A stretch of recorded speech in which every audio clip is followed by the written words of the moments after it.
Hey everyone, how's it going? So this is actually 3 days later now. Shop's been crazy. I haven't been able to get back to this, but this Jeep customer did approve putting an injector in because the warranty company is actually not going to pay for it. They won't pay for an injector anyway. So if the diag led to an injector, they won't pay for it. But if the diag leads to a rocker arm, they would pay for it. So in a situation like this, my next step, if it was my own car, would be put an injector in it. Because like I said, this motor was pretty quiet. Let's start it up and let's actually listen to it. Like I said, it's been sitting here for 3 days, so let's see what it actually does.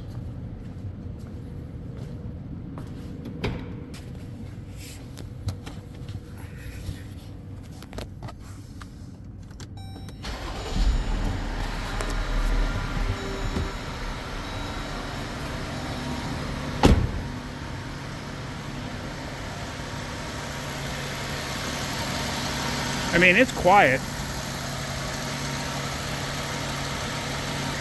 You don't really hear any ticking or any type of valve train noise. So that's why I'm kind of doubting it's doubting it's a rocker arm. I have seen a rocker arm cause a failure like this once. So it's not off the table, but I would definitely start with an injector. So what I got to do is I got to take this intake off. These intakes are a little more difficult than the earlier intakes, but it is what it is. So I'm not going to walk you through the entire process of taking the intake off. I will show you bits and pieces of it. So any things that come up that are important. So let's start getting this off. So here it is, just so you could see. Got to take the air snorkel off. Then I got to unbolt that actual upper plenum. The rail down here, like I said, it's hard plastic, and if I'm not mistaken, the back side of this, where it crosses over, is solid plastic. And actually, it might not be solid plastic. Okay, but problem is the rail is bolted down under the intake anyway. So I may be able to get it off, and I may be able to just unbolt one side and lift it up, because it might be just a plastic tube. But I know the earlier ones were hard plastic, that like this hard plastic here all the way across, so you could not flex them up. But let me start getting this apart and let's see where we go from there. Let me get this intake off and then we'll move forward. Now on these intake tubes here, the air intake, you don't have to take the hose off here. It actually, believe it or not, is more difficult. There's 2 clips at the bottom of the air cleaner. Just undo those. Pop that up. And there is an intake air temperature sensor there. You got to take that off. And then that whole part of it's out of the way. So at this point, really, it's start disconnecting wiring harnesses and stuff, get them out of the way, and then we'll unbolt the rest of this. Like I said, I'm not going to walk you through the whole thing, but let me start getting this apart, because all it does to me, it just takes up time on a video, that's all. So with the intake out of the way, not a big deal. The EGR stuff is kind of a pain in the neck on this. So somebody's had some of this apart before. This tube is actually broken, and they put a piece of rubber hose on it, but whatever. It's not going to affect anything as long as that hose is sealing okay. That's just a vapor line. If that was leaking, it would probably set an emissions code, which it's not. So what I got to do right now is, I already got the rail loose, and as you see, I got rags down the intake. Just take compressed air.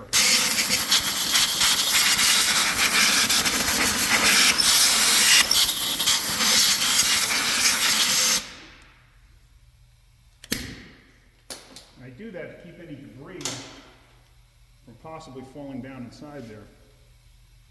And I gotta put my headlight on. And then you gotta gently work injectors up and out from the intake.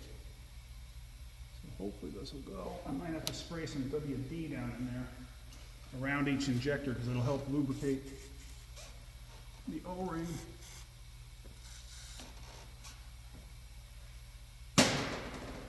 To help the rail pop up, or to help the the fuel injector pop up. Usually when one pops, the other one will pop. Don't just manhandle this thing, because you can easily break something. I want to try to avoid that if possible.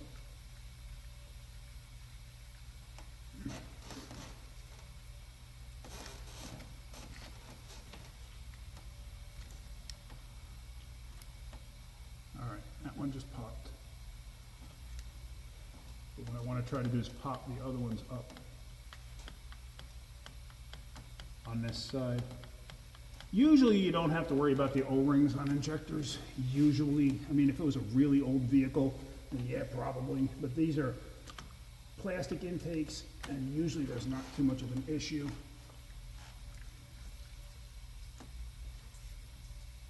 And you also got to verify if the O-ring got stuck in the rail, which it actually did on this one. So let me get this one injector out, if I can.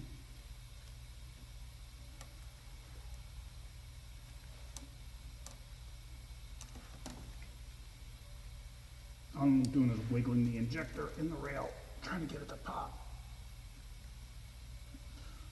All right, so there it popped.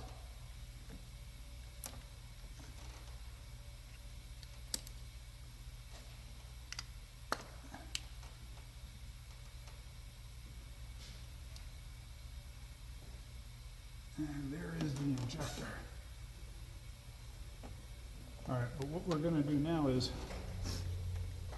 I gotta try to get inside the rail here and get the O-ring out. Let me move you so you can actually see what I'm talking about.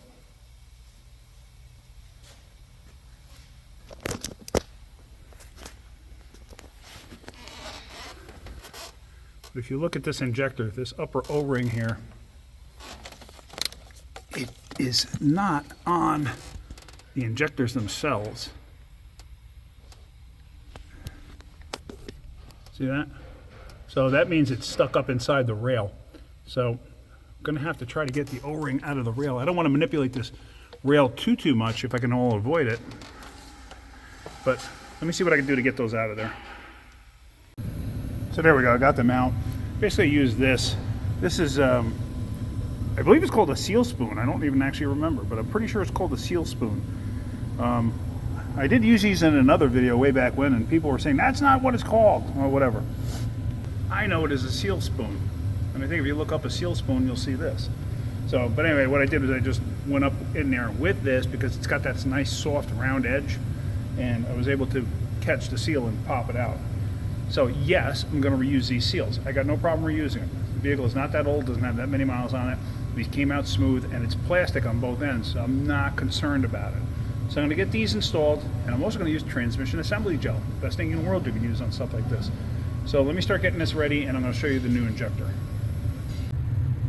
And as you see there, I got the O-rings in place. Here is the old injector. And as you see, this is a Mopar injector. This is not a Mopar injector. This is a, it says it's a Remand. So, is it a Remand Mopar and they just took all the numbers and stuff off? I don't know. No idea. But at least I know this is an original injector. All right, so we are going to install this now. What I always do is assembly goo. I use this. Use it liberally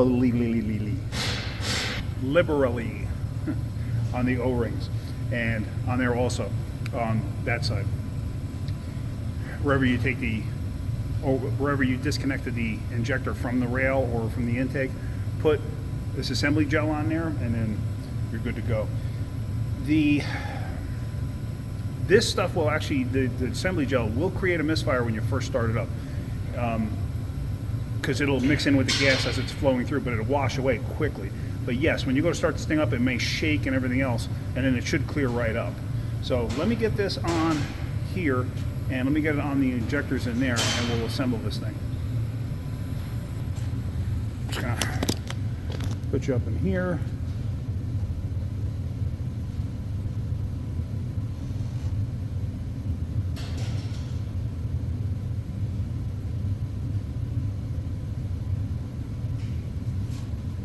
Now, as you can see, I am just putting a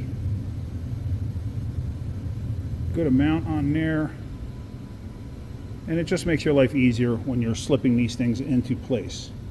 See that? You don't have to go bananas, get it? Not to go bananas, but just enough on there to make it slippery, slick. So let's get this one in place, and then I'm going to lube up the others.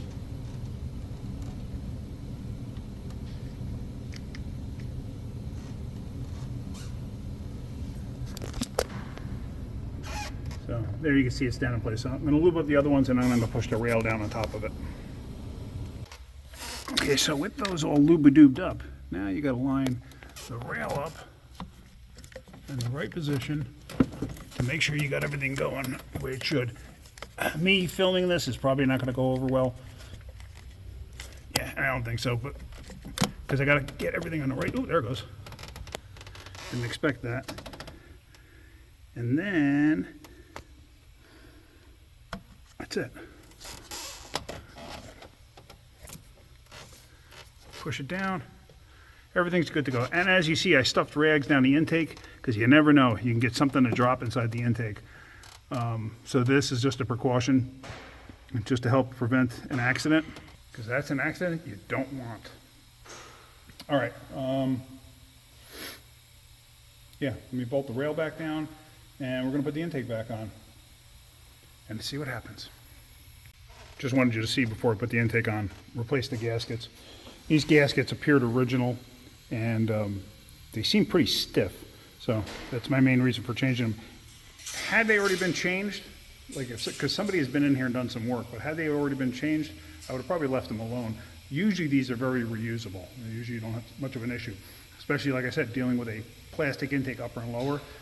But if they got some mileage on them, then definitely replace them. So, all right, so I wanted to show you that before I put this intake back on. Now, one thing I wanted to show you is on these intakes, you don't want to leave the bolts hanging down, because see how they protrude here? They protrude, and then you start to stick this in place. This will hang up on things. So usually I take them up a bit and then twist them, and they lock in place. I did that on all of them except these two. Why but these two? Well, these two go underneath the cowl, and you can't have them sticking up that far because otherwise it'll never clear. So I do that, I pull them up a little bit, put a zip tie on them, and that holds them in place as I slip the intake in. Hopefully this goes smoothly, so you can understand what I'm talking about.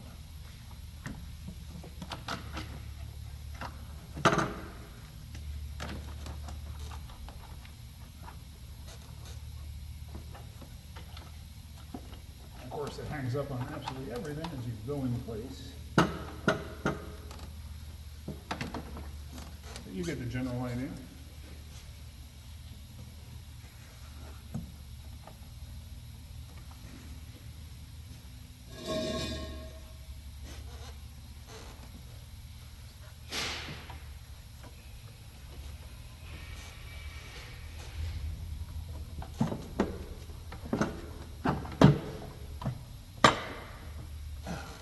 And there we go. Now the intake's about in place. Now I can start hooking everything up to it as it's still loose, and I can manipulate it.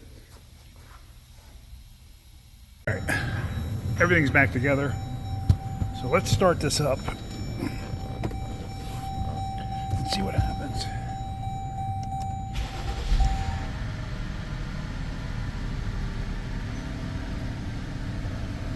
That's pretty smooth right off the bat, which I'm surprised a lot of times that transmission assembly gel will make a misfire happen.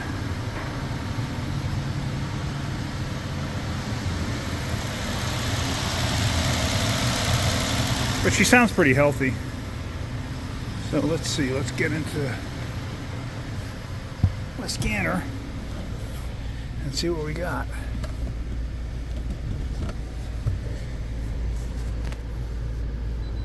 Dyke snot sticks.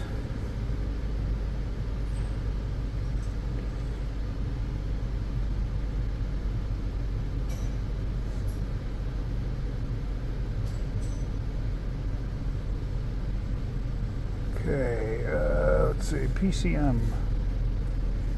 Enter. It's not going to show codes now because I didn't do a scan. It doesn't know it has codes until I actually get into it.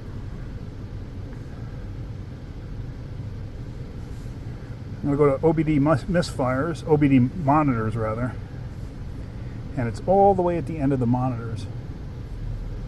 And I mean all the way at the end. It's like scrolling for my birth date nowadays. Now this tape may take a little bit to populate.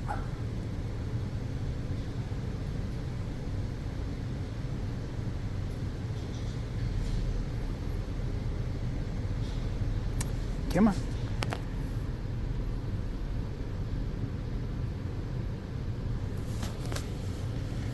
Look at that.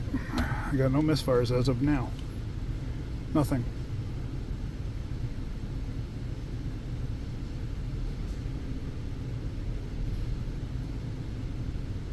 Remember before? Remember the scale going up?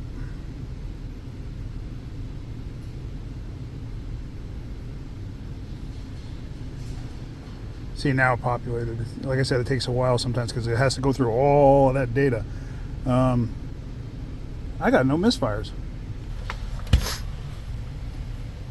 I'm going to clear the codes and take this thing for a road test. I want to see how it acts on the road. First thing I'm going to do is verify I don't have a fuel leak. Very important thing to do. But let me clear the codes out of this thing, and then I'm going to road test it. Okay, so data, let's just back up, read fault code. I'm going to clear fault code. Just want to see what it says. Yeah, P0302 and TCM forced engine shutdown. I don't know why, but I'm not really concerned about it. Could have been because of the misfire. I guess anything's possible. Clear fault code. I can't have it running. Chrysler, you cannot have it running. It has to be an accessory mode or run mode without it actually running. Like that. Are you sure you want to clear fault code? Yes. Completed. Okay. Read fault code. DTC information. Nothing. Okay. Perfect. Let me verify I don't have anything leaking fuel-wise. And then we're going to road test this. I know it's a bit noisy. I apologize.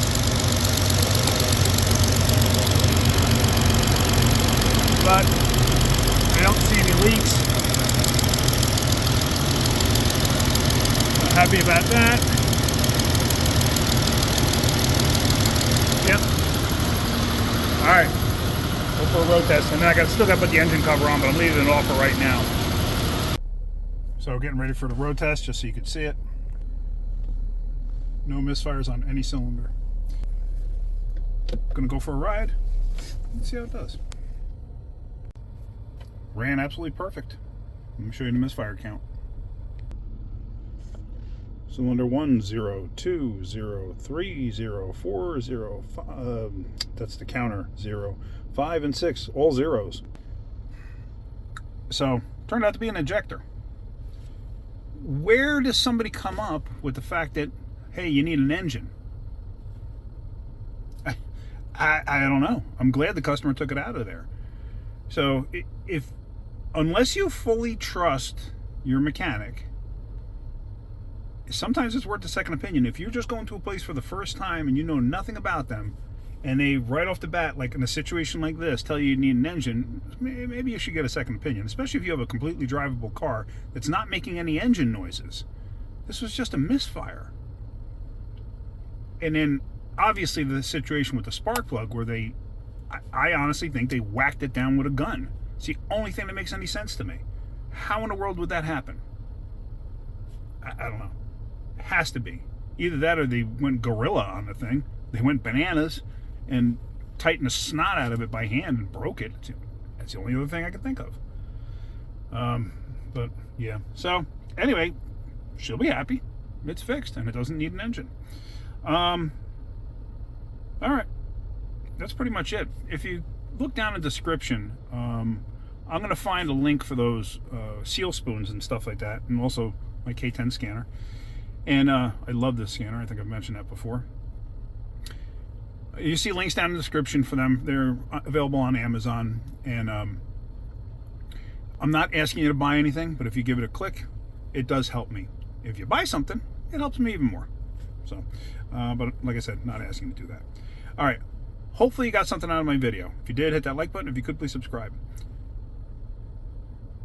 Always get a second opinion if you're not 100% certain about what the person said. All right. Have a great day, guys. Keep wrenching.